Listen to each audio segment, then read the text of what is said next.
dare you collect my goods on credit? Do you think my shop is a charity home? Useless girl. Please, forgive me. I was hungry. Pregnant with a bastard, and you still want to steal from me? Please, I will die. My baby will die. Please forgive me. As if they could ever understand what it means to be me.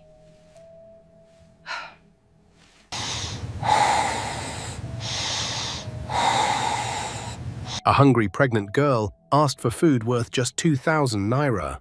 The shop owner beat her with a pestle until she fell into a coma. But this wicked woman didn't know the shocking truth. The girl she almost killed was connected to her darkest secret, and her past was about to catch up with her.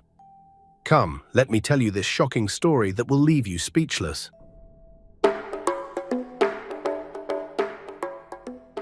In the city of Benin, there lived a young pregnant girl named Fiona. Nobody really knew her story. Nobody asked. Nobody cared. People just saw her moving about with a heavy belly, always looking weak, always looking hungry. And they whispered behind her back. Some said she was cursed. Some said maybe she had run away from her people. Others said she was just a useless girl who carried a pregnancy without a husband. But the truth was different. Fiona was a girl who had once known love, family, and comfort. But life had turned against her in ways too cruel to describe with words. She lived alone now, in a tiny broken-down room with walls that leaked whenever rain fell. The zinc on top rattled in the wind, and sometimes she would wake up at night with fear that the roof would fall on her. With no family to stand by her and no husband to protect her, Fiona fought every day like a wounded lioness. Even though she carried a baby in her womb, she still worked at construction sites, carrying water for men much stronger than her, all for small cash. She would use the small change to buy gari or a handful of beans or rice, just to keep her body and soul together, breathing, living. But many days, hunger beat her mercilessly. Her neighbors would see her sitting by her door in the evening, her eyes sunken, her hands rubbing her belly, whispering to her unborn child, "My baby, don't worry. I know. I believe that one day we will be fine. One day this suffering will end." And even when she said those words, tears filled her eyes. Tears of unmerited pain and suffering she had never wished for but suddenly found herself in. But things had not always been like this. Long ago, Fiona was born into a wealthy family. Her father was a respected businessman, the kind of man whose name carried weight in the city. Her mother was a gentlewoman, Jean, always smiling, always caring for people around her. Their home was a mansion filled with laughter and joy. Fiona grew up knowing love. She attended the best schools. She wore fine clothes. And when she became a young woman, she found love in the arms of a young man who adored her, Desmond. They were planning marriage, and Fiona believed her future was bright. But one night, tragedy struck. Robbers stormed their home. Her father had already died mysteriously just a few months before, and now in the dark of night, gunshots echoed through the mansion. Fiona, who had been in the backyard, froze when she heard her mother scream. The sound of a pistol ended that cry. Her mother was brutally shot dead. Terrified, Fiona ran barefoot into the night. She rushed to the house of her fiancé, Desmond, hoping to find comfort. But to her shock, he too had been attacked and was shot. He laid in the pool of his own blood, and she thought he had been killed. Her world collapsed. That night, Fiona lost everything. Her father, her mother, her home, her fiancé. She was left alone in a world that suddenly became a jungle. She ran far away, to another city. Nobody knew her story there, and she didn't tell anyone. She just struggled to survive, hiding her past like a painful scar. On one particular day, her pregnancy pains were too heavy. Her body was weak. She could not go to the construction site.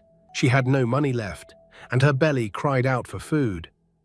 She sat in her room, holding her stomach. Tears rolled down her face. Hunger is a wicked thing. It can make even the strongest bow down. Finally, she stood up and staggered to a nearby shop owned by a woman named Madame Helen. Madame Helen was known in the area. She had a big mini supermarket filled with goods, and she carried herself like a queen. But her heart was as bitter as cola nuts. People feared her citera because she was wicked and proud. When Fiona reached the shop, she didn't see Madame Helen. Instead, she saw a little girl, about 12 years old, who stayed with Madame Helen and helped her around the shop. Fiona smiled weakly at the girl and said, "My dear, please, where is your auntie?" The girl replied, "Auntie Helen went out. She will soon be back." Fiona knelt down, and her eyes filled with tears. "Please help me. I am dying of hunger. I have nothing left at home," she begged. "Just give me small foodstuff, rice, gari, anything at all. I will pay when I get money. Please, my baby inside me is crying." The little girl knew Fiona. Sometimes Fiona would do her hair for free, just to help her. The girl's heart was touched. She was afraid because Madame Helen was a devil when it came to money. But seeing the tears in Fiona's eyes, she quietly packed food items worth just 2,000 naira and gave them to her. "Please, Sister Fiona, don't tell Auntie, and try to pay before she finds out," the little girl said. Fiona hugged her, blessed her, and left with joy in her heart. But wickedness always finds a way to show itself. When Madame Helen returned and counted her goods, she noticed something missing. After questioning the little girl, the truth came out. Like a wild animal, Madame Helen pounced on the poor girl. She beat her mercilessly until the child was screaming and bleeding.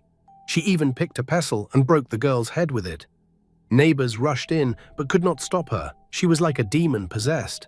And then Madame Helen stormed out, heading straight to Fiona's room. She found Fiona sitting with her food, about to cook. Without a word, she slapped Fiona so hard that the pot fell from her hand. "How dare you collect my goods on credit? Do you think my shop is a charity home? Useless girl. Pregnant with a bastard, and you still want to steal from me." Fiona tried to explain through tears, "Please forgive me. I was hungry. I only wanted small food so my baby could eat too. I will pay you when I can." But before she could finish, blows rained on her. Madame Helen beat her mercilessly, and then she raised the pestle, and before Fiona could shout, she hit Fiona right on the back and on her big stomach. Fiona screamed out in pain, holding her belly, but Madame Helen had no mercy. Then she spat on Fiona and turned. When she finally left, Fiona was lying motionless on the ground. Fiona lay there half dead and went into a coma instantly. The next place her body was found was in the hospital. At the hospital, doctors and nurses battled to save her. The stress and the beating had triggered early labor. Fiona screamed as pains of childbirth tore through her. Her tears were that of deep-felt pains. Hours later, she gave birth to a healthy baby boy. But she was unconscious. When she finally opened her eyes, she saw white lights above her. She turned her head and saw a nurse smiling. "You are safe now," the nurse said softly. "Your water had broken before you due date because of the trauma, but you gave birth to a beautiful boy. Both of you are alive." Tears rolled down Fiona's cheeks. She had no strength to even speak. Later, the doctor told her, "A man brought you here. He even paid all your bills, but when we asked for his name, he refused to give it. He only said we should do our best to save you." Fiona's mind was confused. A man? A stranger? Who was this man? Why did he care? And the most shocking part, why did he refuse to leave his name? And then another thought struck her. What about Madame Helen? Would she come again to finish what she started? Little did Fiona know, the stranger who saved her was not just anybody. His arrival was no accident. It was destiny. That night, the cry of the newborn baby echoed through the hospital ward, like a small flame of hope in the middle of deep darkness. Fiona's eyes never left the tiny child placed in her arms. His skin was soft, his breath warm. She wept silently, kissing his forehead, whispering through sobs, Thank you for living, my king." But as much as joy filled her heart, fear sat heavily beside it. How would she raise him?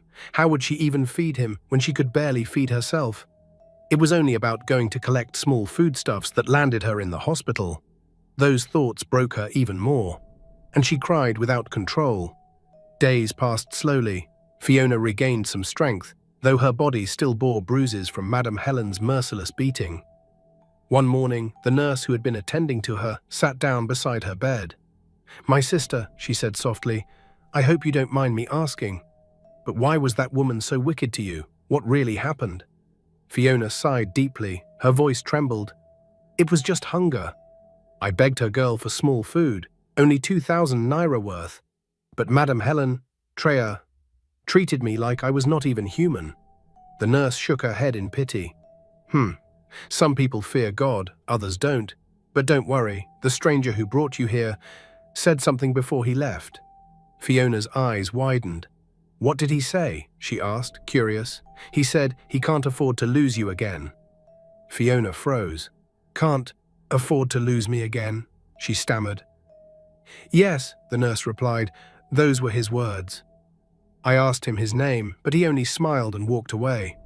Fiona held her baby tighter, her heart raced. Who was this man? Why would he speak like that about her? Was he someone from her tragic past? The thought even confused her the more.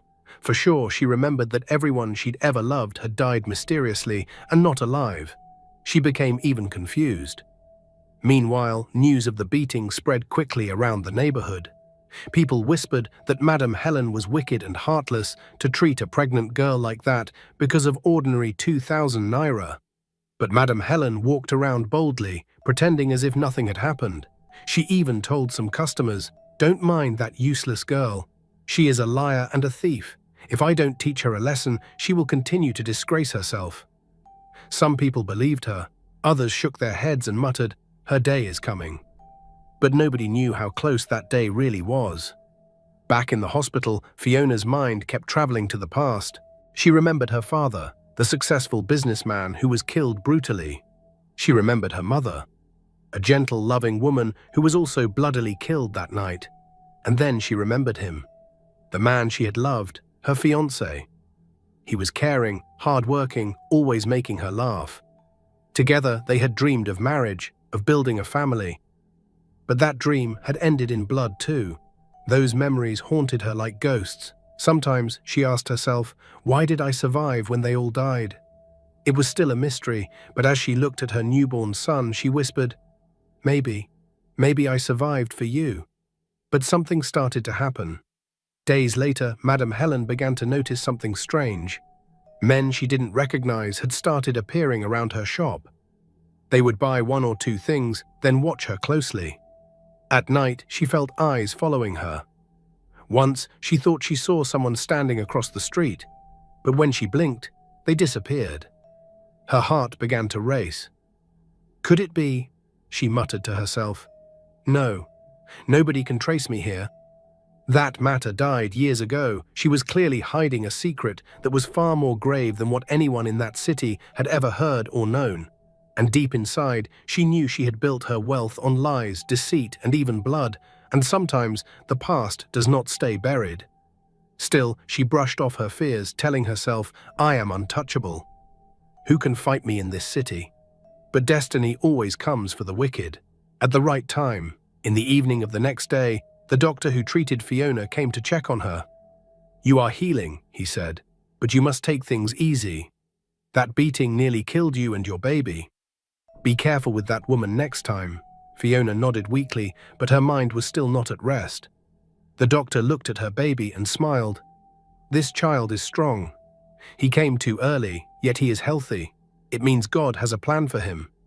Those words touched Fiona's heart. She stroked her baby's cheek and whispered, God, if you really have a plan for us, please reveal it soon. But she was really scared. She thought if she returned home, Madam Helen could attack her again, and this time her little child's life was also at stake. Her mind raced at the thought. She began panicking. The doctor hesitated, then added, the man who brought you here, he seemed very serious. Almost like he knew you. Are you sure you don't know him? Fiona shook her head. No, I don't know, but deep in her heart, questions piled up, mysterious questions that had no answers. But this time was when the strangest and unexpected thing happened. As Fiona prepared to leave the hospital, police cars suddenly appeared in the area, sirens blaring. People ran out of their houses to see what was happening. Whispers spread quickly. They said they are looking for somebody. Could it be a thief? No, they say it's connected to fake money matters from years ago. Madam Helen's heart nearly stopped when she heard those words. She rushed into her shop, sweating, pacing back and forth. No, they can't know. Nobody saw me coming here. Nobody traced me. That was long ago. But her hands shook as she tried to count her money. Her legs felt weak. For the first time in years, she was truly afraid about the secret she had been hiding. Finally, Fiona was discharged. Holding her baby in her arms, she stepped out of the hospital gate. She had no money, no family, no good home fit for a child. But she had determination. She had no choice than to walk back to her tiny room, praying for strength. As she laid her baby down to sleep that night, she whispered, "My son, your name shall be Emmanuel, because God is with us. And no matter what happens, I will fight for you. I will not let life destroy you the way it destroyed me." Her tears fell silently as she lay beside him. But outside, in the shadows of the night, someone stood watching her window. The stranger. He was silent as if patient, and waiting for the right moment to reveal the biggest twist that no one had seen coming. Meanwhile, Madame Helen's life began to unravel slowly. Customers noticed she was restless. She shouted more than usual, cursed more than usual. Some began to avoid her shop. That same night, Fiona knelt beside her baby. She clasped her hands and prayed. Tears streamed down her face. "God, if you kept me alive, it must be for a reason. Show me the reason. Show me who that stranger is. And please, protect me and my son." She kissed her baby's forehead and lay down. In her heart, she felt something strange, like a whisper saying, "The truth will be revealed. Everything that is happening is not coincidence. It is fate." She didn't understand it, but she held her child close and drifted into sleep. The days that followed were still filled with whispers, secrets, and movements in the shadows. Fiona tried to return to her simple life with her newborn son, Emmanuel. But things were no longer the same. The stranger who saved her had not truly disappeared. Though she didn't know it, his eyes were always watching. His steps were always close. He was waiting for the right time to reveal the secret that would shake everyone. And Madame Helen? Her once bold face was now haunted. She even locked her shop earlier than usual. She was restless because deep down she knew her past was chasing her, and soon it could come to plain light and could destroy her.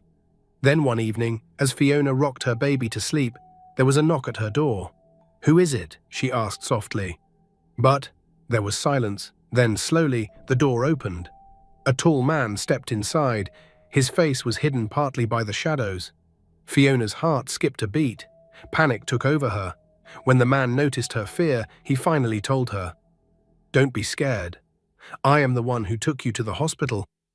Her eyes widened. "You?" "Yes," he said quietly. "I could not leave without making sure you and your child are safe." Fiona's lips trembled. Who are you and why? Why would a stranger care so much about me?" she asked, swallowing hard. The man stepped closer. His eyes softened as he looked at her and the baby. "My name is Joseph, and because you are not a stranger to me." Fiona frowned in confusion. "What do you mean?" she asked, even more confused. He sighed deeply. "Your father was my close friend. We were business partners. I knew you when you were small, and when I saw the mark on your arm that day..." He paused, shutting his eyes, and his face hardened. "The day I coincidentally walked into the scene that evil woman almost killed you. I knew it immediately. You are his daughter." Fiona, her mouth fell open. She stared at him as tears filled her eyes. "Evil woman? Madame Helen? And you knew my father?" she stammered. "Yes," the man replied, his voice heavy with emotion. "I searched for you after his death, but you vanished. Until destiny brought me to you again." Fiona broke down, sobbing. For years she had been alone, believing she had no one, and now a part of her past had returned, like a hand stretched out of the darkness. And Madame Helen? He had mentioned her name like there was something strange in the way he sounded, but that wasn't what made Fiona's heart race. The man sat down and told her what made her blood freeze in shock, a secret that she had never suspected. She had never even imagined it. He continued, "Your father was a good man, but not everyone liked him. Years ago, a woman cheated on him. She collected goods worth millions with fake printed money. When he confronted her, she turned deadly and murdered him in cold blood." Fiona's body went cold. Who was this woman? she stammered, leaning close and staring deep into the man's eyes now. The man's voice hardened. "Her name is—" "Madam Helen," Fiona gasped. Her eyes widened in horror. No, it can't be." Her heart raced. She didn't see that coming. "How could—" "Yes," the man nodded. "The same woman who nearly killed you for ordinary 2,000 naira foodstuff. She is the one who destroyed your family years ago. She murdered your father. She murdered your mother. And she even tried to kill your fiancé." Fiona's hands shook as she clutched her baby. "My God. All this while, she was the one." The man's eyes burned with anger. "I have been gathering evidence for years. I still keep the fake money with me. I have traced her crimes. And now she will pay." "Wait. So Madam Helen's hatred toward her was not a mere hatred?" "So it was. It was deliberate because she met her as a piece in her deadly secret puzzle unexpectedly. No wonder she wanted to end it too that very day with a pestle that she almost died, using the foodstuffs she collected as cover-up. That wicked act caused Fiona to go into early labor that almost took her life." At this moment, Fiona couldn't control her tears anymore. She burst out weeping even more now. Her tears flowed as she whispered, "But my fiancé, he died that night. I saw his blood. I lost him too." The man looked at her with strange eyes. "Are you sure? What if I told you? He survived." Fiona's breath caught. "What are you saying?" she whispered, confused. The door creaked. A man walked in slowly, his face weathered by memories, steps hesitant, but his eyes, the same eyes she had loved so deeply. Desmond, her fiancé, whom she thought died in a pool of blood. Desmond, she breathed. "Fiona," he whispered back. Her heart stopped. She staggered up, nearly dropping the baby. "No, it can't be. You're alive?" Tears streamed down his face as he nodded. "They shot me that night, but I survived.